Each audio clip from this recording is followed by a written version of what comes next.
So ನಮಸ್ಕಾರ. ನಾವು ನೀವೆಲ್ಲ ಬಯಸಿರುವಂತಹ ಚುನಾವಣೆ ಈಗ ಪ್ರಸ್ತುತ ದೇಶದ ಪರಿಸ್ಥಿತಿಯಲ್ಲಿ ಕರ್ನಾಟಕ ರಾಜ್ಯದ ಚುನಾವಣೆ ಒಂದು ದಿಕ್ಸೂಚಿ ಆದ್ರೂ ತಪ್ಪಾಗಲಾರದು.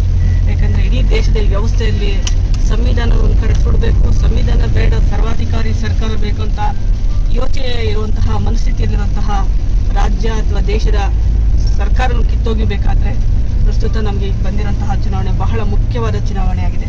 ಈ ಚುನಾವಣೆಯಲ್ಲಿ ಪ್ರತಿಯೊಬ್ಬ ಪ್ರಜೆಗಳು, ಪ್ರತಿಯೊಬ್ಬ ವೋಟರ್ಸು ಬಹಳ ಎಚ್ಚರಿಕೆಯಿಂದ ಪ್ರತಿಯೊಂದು ಮತವನ್ನು ಅತ್ಯಂತ ಯೋಚನೆ ಮಾಡಿ ಅದು ಕಾಂಗ್ರೆಸ್ ಪಕ್ಷಕ್ಕೆ ನೀಡಿದ್ರೆ ಬಹುಶಃ ರಾಜ್ಯದಲ್ಲೆಲ್ಲ ದೇಶಕ್ಕೊಂದು ಸಂದೇಶ ಕೊಟ್ಟಂಗಾಗುತ್ತೆ.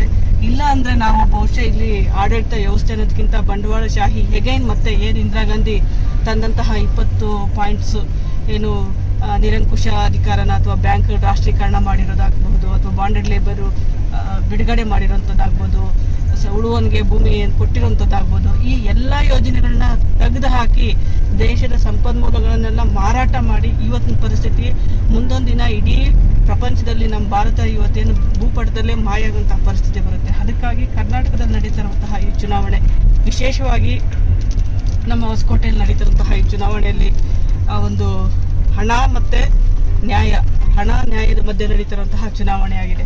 ಇದು ಜಾತ್ಯತೀತ ಕಾಂಗ್ರೆಸ್ ಪಕ್ಷ ಆಗಿರೋದ್ರಿಂದ ಪ್ರತಿಯೊಬ್ಬರೂ ಸಹ ಬಹಳ ಎಚ್ಚರಿಕೆಯಿಂದ ಕಾಂಗ್ರೆಸ್ ಪಕ್ಷಕ್ಕೆ ಮತ ನೀಡಬೇಕು. ಮತ ನೀಡಿದ್ರೆ ಕಾಂಗ್ರೆಸ್ ಸರ್ಕಾರ ಬರೋದು ಖಚಿತತೆ, ಸತ್ಯ. ಪ್ರತಿಯೊಬ್ಬ ಮಹಿಳೆಯರಿಗೆ, ಯಾರು ಕುಟುಂಬದ ಯಜಮಾನಿಗೆ ಪೆನ್ಷನ್ ಅಂತ ಪ್ರತಿ ತಿಂಗಳು 2,000 ರೂಪಾಯಿ ಕೊಡ್ತಾರೆ. ಡಿಪ್ಲೊಮಾ ಓದಿರುವಂತಹ ಯುವಕರಿಗೆ 1,000 ರೂಪಾಯಿ ಪೆನ್ಷನ್ ಕೊಡ್ತಾರೆ. ಡಿಗ್ರಿ ಓದಿರುವಂತಹ ನಿರುದ್ಯೋಗ ಯುವಕರಿಗೆ 3,000 ರೂಪಾಯಿ ಹಣ ಕೊಡ್ತಾರೆ. ಮತ್ತು ಏನೀಗ ಗ್ಯಾಸ್ ಬೆಲೆಯನ್ನು 1,300 ರೂಪಾಯಿ ಆಗಿರುವಂತಹ ಗ್ಯಾಸ್ ಬೆಲೆಯನ್ನು ಕಡಿಮೆ ಮಾಡಿ 500 ರೂಪಾಯಿ ಪ್ರತಿ ಒಂದು ಸಿಲಿಂಡರ್ ಕೊಡ್ತಾರೆ. ಎಲ್ಲದಕ್ಕಿಂತ ಹೆಚ್ಚಾಗಿ ಸಾರ್ವತ್ರಿಕ ಶಿಕ್ಷಣ ವ್ಯವಸ್ಥೆ ಹಾಳಾಗಿದೆ. ಎಲ್ಲೋ ಒಂದು ಕಡೆ ಸಾರ್ವತ್ರಿಕ ಶಿಕ್ಷಣ, ಸರ್ಕಾರಿಯಲ್ಲಿ ಸಿಗುವಂತಹ ಶಿಕ್ಷಣ ವ್ಯವಸ್ಥೆ ಎಲ್ಲ ಮಾಯ ಆಗಿದೆ. ಹೇಗೇನು ಸರ್ಕಾರದಿಂದ ಕೊಡುವಂತಹ ಶಿಕ್ಷಣ ಕೊಡೋದ್ರ ಜೊತೆಗೆ ಅಕ್ಕಿ 10 kg ಸಿದ್ದರಾಮಯ್ಯ ಕೊಟ್ಟಂತಹ ಅಕ್ಕಿನ ಮತ್ತೆ ನಮ್ಮ ಸರ್ಕಾರ ಬಂದರೆ ಕೊಡ್ತೇವೆ. ಎಲ್ಲದಕ್ಕಿಂತ ಹೆಚ್ಚಾಗಿ ಮಹಿಳೆಯರಿಗೆ ಭದ್ರತೆ, ಮಹಿಳೆಯರಿಗೆ ಸ್ವತಂತ್ರತೆ, ಮಹಿಳೆಯರಿಗೆ ಶೈಕ್ಷಣಿಕ ಅವಕಾಶ ಕೊಡೋದು ಸಹ ನಮ್ಮ ಕಾಂಗ್ರೆಸ್ ಪಕ್ಷದ ಮುಖ್ಯ ಉದ್ದೇಶ ಆಗಿದೆ. ನೆನ್ನೆ ತಾನೇ ಒಂದು ಯೋಜನೆ ಬಿಡುಗಡೆ ಆಗಿದೆ. ಪ್ರತಿಯೊಬ್ಬರಿಗೂ ಸಹ ಪ್ರತಿಯೊಬ್ಬ ಮಹಿಳೆಯರಿಗೂ ಸಹ ಉಚಿತವಾಗಿ ಬಸ್ಸಲ್ಲಿ ಪ್ರಯಾಣ ಮಾಡಬಹುದು. ಎಲ್ಲ ವಿದ್ಯಾರ್ಥಿಗಳಿಗೆ ಶಿಕ್ಷಣದ ಉಚಿತ ಶಿಕ್ಷಣ ಜೊತೆಗೆ ಅವ್ರಿಗೂ ಸಹ ಮುಂದಿನ ಬದುಕಿಗೆ ಉದ್ಯೋಗದ ಭರವಸೆಯೂ ಸಹ ಮಾನ್ಯ ರಾಹುಲ್ ಗಾಂಧಿ ಅವರು ಕೊಟ್ಟಿದ್ದಾರೆ. ಇಡೀ ರಾಜ್ಯದಲ್ಲಿ ರಾಹುಲ್ ಗಾಂಧಿ ಮತ್ತು ಪ್ರಿಯಾಂಕಾ ಗಾಂಧಿ ಬಿರುಸಿನ ಪ್ರಚಾರ ಮಾಡ್ತಾ ಇದ್ದಾರೆ. ನಮ್ಮ ತಾಲೂಕು ಹೊಸಕೋಟೆ, ನನ್ನ ಮೂಲ ನೇಟಿವ್ ಹೊಸಕೋಟೆ ತಾಲೂಕಿಗೂ ಸಹ ಮೇ 2ನೇ ತಾರೀಕು ಈ ದೇಶದ ಐರನ್ ಲೇಡಿ, ಸತತ 17 ವರ್ಷಗಳ ಕಾಲ ಪ್ರಧಾನಮಂತ್ರಿ ಆಗಿ ಪ್ರಪಂಚದಲ್ಲೇ ಅತ್ಯಂತ ಯಶಸ್ವಿ ಪ್ರಧಾನಿಯಾಗಿದ್ದಂತಹ ಶ್ರೀಮತಿ ಇಂದಿರಾ ಗಾಂಧಿಯವರ ಕುಡಿ ಪ್ರಿಯಾಂಕಾ ಗಾಂಧಿಯವರು ಈ ನೆಲಕ್ಕೆ ಹೆಜ್ಜೆ ಇಡ್ತಾ ಇದ್ದಾರೆ.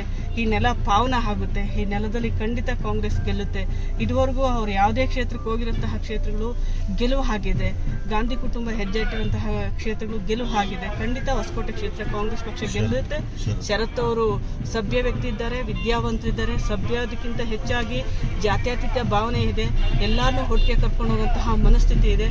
ಅವ್ರ ತಂದೆನೂ ಸಹ ಸೋಷಿಯಲಿಸ್ಟ್ ಮೈಂಡ್ ಇರುವಂತಹ ಒಬ್ಬ ಬಚ್ಚೇಗೌಡರು ಕೂಡಿ ಶರತ್ ಅವರು ಸಹ ಮುಂದಿನ ದಿನಗಳಲ್ಲಿ ರಾಜ್ಯದ ಭವಿಷ್ಯದ ಪ್ರಬಲವಾದ ನಾಯಕರಾಗಬೇಕಾದ್ರೆ ಈ ಚುನಾವಣೆ ಬಹಳ ಮುಖ್ಯ ಇದೆ.